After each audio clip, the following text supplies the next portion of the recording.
Hi everyone, here we've got ASUS ZenFone 8 and let me share with you how to clear browsing data on this device.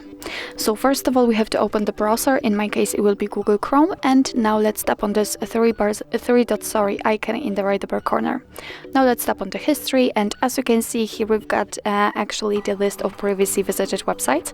Of course you can remove all of them manually one by one just by tapping on this X button right next to it, but if you'd like to remove all of them with only one click because your list is so wide, you can simply tap on clear browsing data. And here we've got some basic and advanced options.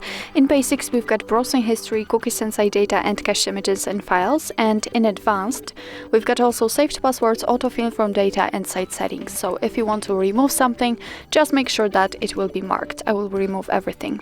What's more, we can change the time range from last hour to, for example, last 7 days. So if you are ready, just tap on clear data.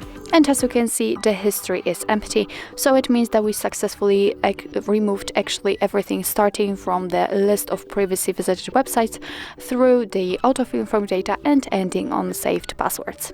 So actually that's all. This is how to clear browsing data in your ASUS ZenFone 8. Thank you so much for watching. I hope that this video was helpful, and if it was, please hit the subscribe button and leave the thumbs up.